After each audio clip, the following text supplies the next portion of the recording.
What's up, guys? Sub-Zero here, back for another VOD review. Today, we are going to VOD review Rank 1 North America 11 Lumen, sitting at almost 1,700 LP, a good bit ahead of Rank 2 David A's here. So, a few less games played. I mean, if you look at just even the top 10, the only person who's even close to him in games played is New John's here. So, really good stats. You can see 24% win rate, great AVP, actually. Wow, 3.59 is kind of, but that's what it takes to be Rank 1. I mean, like I've talked about before, the LP gains that when you were this high LP are so much worse than your LP gains in Emerald, Diamond, even just like Masters. So it's really cool to see. If you check his match history, I mean, I will say he's got a beautiful last 20, 3.0 AVP, 80% top 4 rate, 20% win rate, 0 eighths in here. There is no secret sauce here as far as comps that he's playing.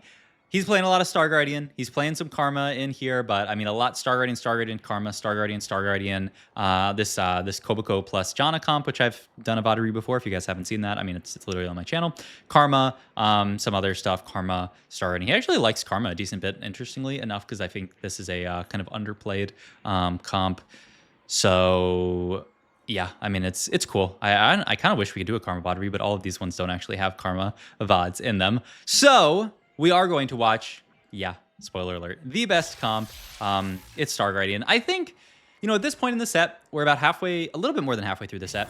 It often becomes not, discovering a new comp, breaking the meta wide open. It becomes refining a comp, right? How can you play into Star Guardian in a really good way? That's what you need to think about in situations like these. And so I want to see how Rank 1 is piloting this, best comp, because I'm sure there are people out here who are like, oh, I mean, just play Star Guardian, GG, put the Star Guardians in the bag. But if everyone has the opportunity to play Star Guardian if they want to, it's, not a very hard, a very conditional comp to get to. And so I want to see how 11 Lumen approaches it here.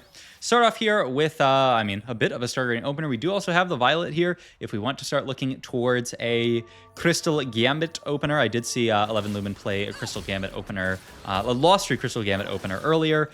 So I do think this is something that he's quite interested in. Our items point a little bit towards Star Guardian. Okay, so that's not really what I want to do here. Okay, we'll just speed right up here to the augment again. Sorry. 8x speed. We can blow up the units in 2 seconds. All right, now we'll get back to augment. Sorry.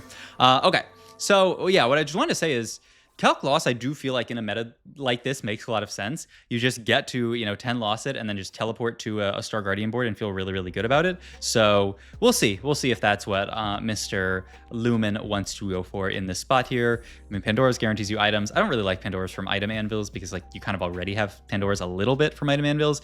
And Spoils of War is just not a great augment unless you're guaranteed to streak, and we don't have many upgrades here. So yeah, he's actually doing a bit of scouting, but rolls here, and then he actually rolls and wow, takes Wandering Trainer and hits Star Guardian hilariously enough. So I mean, that's our direction if we ever needed one to play Star Guardian here. We are going to Midas Touch on the Syndra right now, and this is gonna be our spot. All right. Big things I'm curious about here are items. He's going to pop the first one.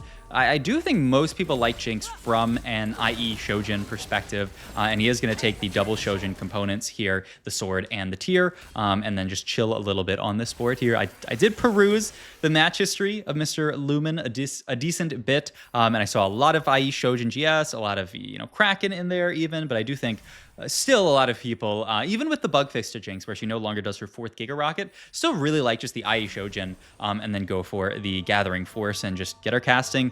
The really nice thing about Gathering Force is that it applies its stats on the ult. So when you cast, that extra AD you get is applying on the ult. It doesn't wait until after the ult to give you those stats, which is really nice. It's not like we are going to full open in a spot like this. We are actually just very open to the possibility of streaking in this spot. We lost our first, but I mean, we're playing 3 Star Guardian here, probably fitting 4 Star Guardian in here with the Rel. He actually, he's considering, playing Sorks on this board.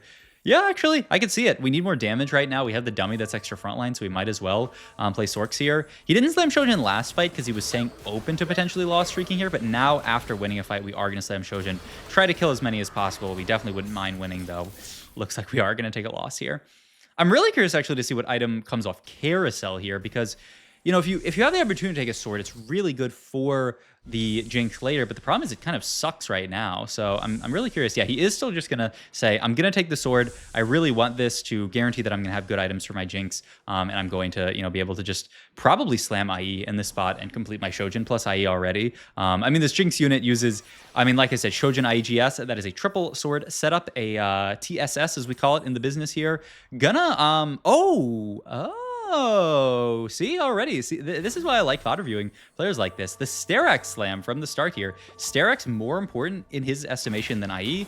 I mean, there's two really cool things about this. One is it's a much better slam in this spot here. We get to throw this onto our Malphite. Our Malphite's going to get big and strong here and carry us through the early game. And two, I mean, it is one of the best items for, you know, Poppy down the line. You can go the best defense Poppy, have the Sterak's on her, get an extra shield. So, wow, this is a cool way to think about it. The Sterak's as the early slam onto Malphite here. It kills a sword, which is why I would be so hesitant about making the slam normally. But it works here. It really works here. Also, I don't know why my Spotify keeps turning my music off. I don't know what's going on here, but I keep turning it on and then it just turns itself off after 2 seconds. I think it's going now. All right.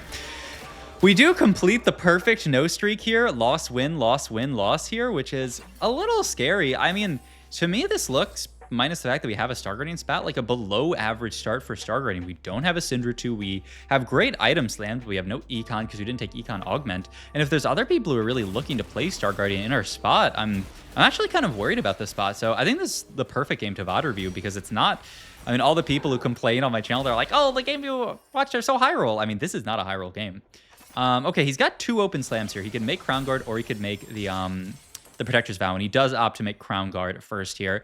I like this because I feel like there's a lot fewer good Rod slams than Tier slams. Tier can be Protector's Vow, it can be Redemption if it has to be, it can be Adaptive Helm if it has to be. I think that's about it that you would be happy with, whereas Rod kind of has to be Crown Guard if you're looking for like this. And people, I think, overestimate this when they play TFT in general, but I do think you can do this thing here where you play for your best items in a spot like this. So let's look at our next augment here. I love a Climb the Ladder here in Star Guardian. Healing Arms is actually kind of nice as well, but yeah, I do think Climb the Ladder, probably the take here. I guess he could go Golem of 5 if he really wants to get crazy with it. But yeah, just give me the Climb the Ladder. I mean, I think this is so good in this spot here just because we have an extra Star Guardian. It does count the dummy, or does it say units? It says ally, so I believe it will count the dummy actually. I mean, we can test it. We can just click on Cinder here and keep an eye on her stats when the dummy dies here. But the dummy is a Star Guardian with the spat, so it should count. And so we'll keep an eye on that actually. So yeah, easy to look at the Armor MR, dead, dead, dead, and then when the dummy dies, I think it did count there. I mean, 50 stats and 4 units died, give it 20 stats. I believe it did count there. I'll look one more time for my own sanity, but no, it definitely did because, well, actually 3.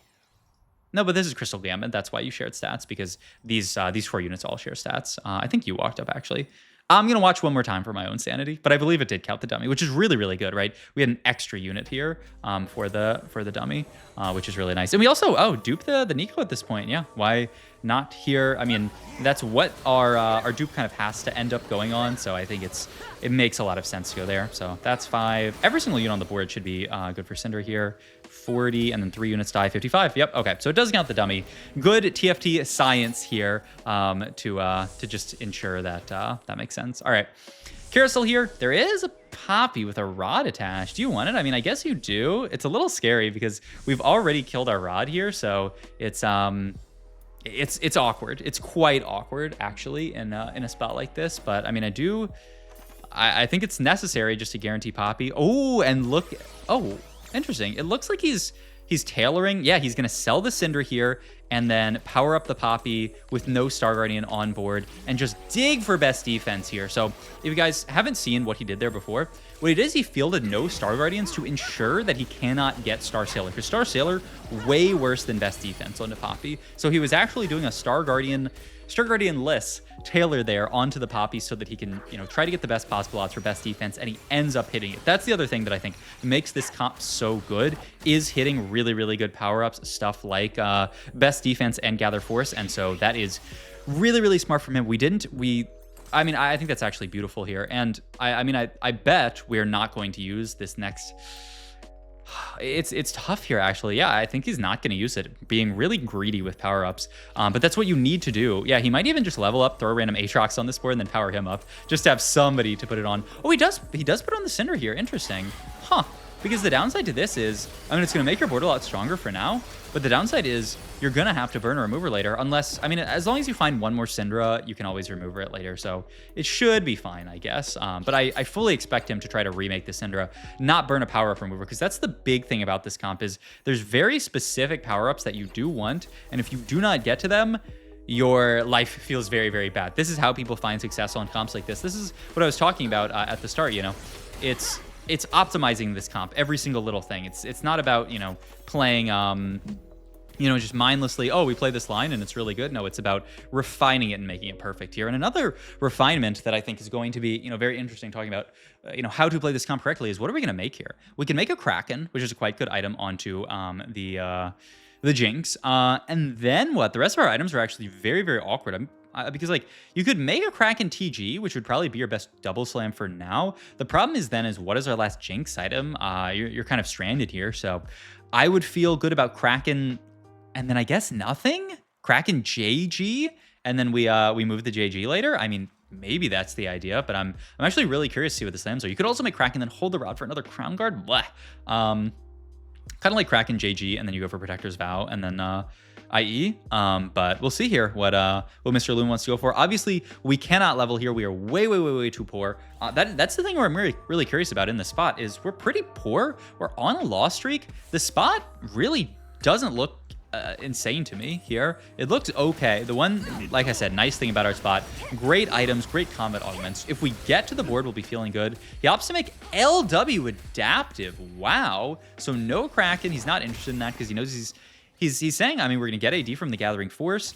We can hold this other glove for IE, and then adaptive built into a nice Poppy item. Wow. I mean, once again, this is what I think these VOD reviews are all about, is itemization, stuff like this. And hey, if you thought he was going to make LW plus adaptive, I mean, you're a beast. This does complete a third Poppy item and gives you a Jinx item and leaves the glove open for IE and leaves the rod open for Morello, actually. So it kind of makes a lot of sense that he's just deprioritizing Kraken because he knows he's going to at least try to get Gathering Force. All right.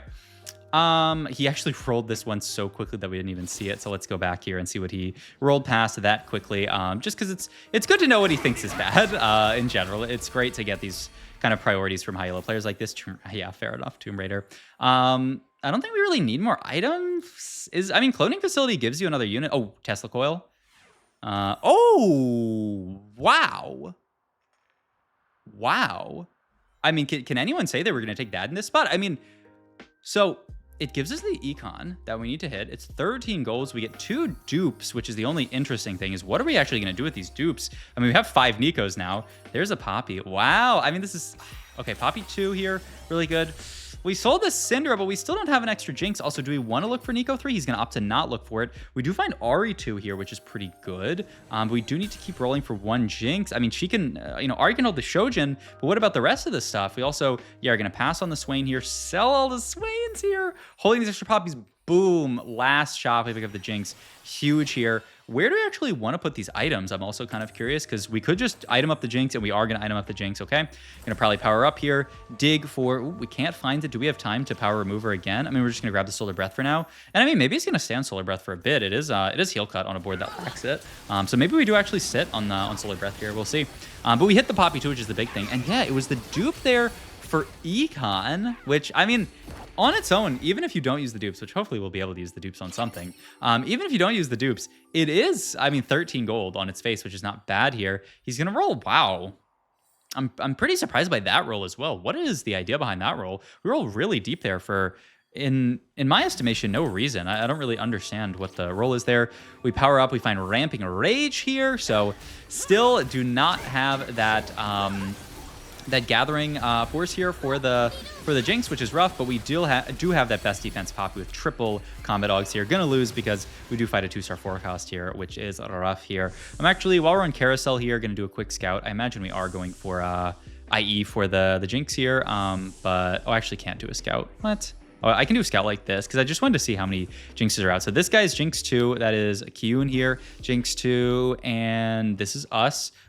We did opt to take the sword for IE. That makes sense. And yep, we're just going to finish that off here. One other contester. I do think it's funny. You know, so many people I feel like have talked about the prevalence of this comp and how every lobby is just 4 Jinx players. I feel like every time I watch a lobby, there's like 2 Jinx players. It feels like almost severely underplayed for how much people complain about it, which is also probably what a lot of the complaints about, where they're like, well, if people really know what they're doing, there's just 4 Jinx players in a lobby, which, I mean, honestly, maybe they're right. This board can do a lot of work on 1-stars. As you can see here, we almost beat a Rise 2 board with fantastic combat Augs here. But yeah, still rolling really... Oh, all of a sudden 2 Aries, and we're getting kind of close to Ari 3 this game. This is one of the other things that I kind of wanted to look at from 11 Lumen's profile here, and it kind of makes sense. This Dupes take here is he's not afraid to play for the RE3 out in this comp. You know, even in scenarios where, you know, we don't have Ludens in this spot, obviously. We don't even really have RE items. Obviously, we can move the Shojin down, but it's not going to be the best type feeling thing to do here. We kill Corneli here, which just once again goes to show the power of this comp. And another Jinx there is huge here. I mean, Kyun is only holding 3 here, as far as I understand. I don't think he's holding... No, he's actually holding 4 here to try to deny, so good on Kyun. He's also playing the Tiny Team version, which is cool. So playing a lot of other just kind of like friends on the board instead of Vertical Star Guardian here. Imagine this is going to be another deep roll down here. There's another Ahri, and there is a final Ahri for Ahri 3. We can build red buff here for heal cut. Red buff JG, I guess, would be the idea here. And then you could even move... move adaptive down and make another Stair Axe. I love the itemization, actually, though the only downside is now we're stuck 2-item Ahri. But yeah, and we do still... Here's the other question.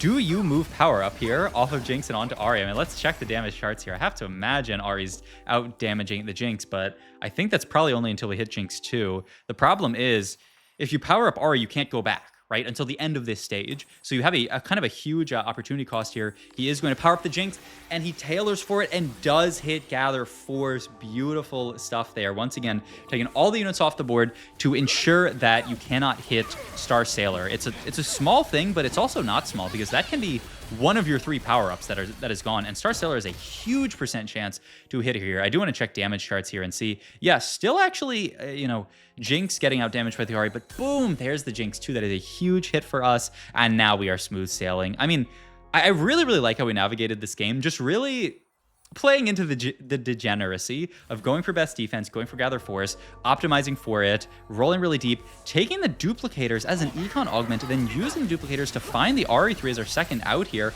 And now we have the RE3 onto our board. The Jinx is still doing fantastic damage. I mean, we'd really love if there was like a third power-up fruit coming. We need to tech into something else here.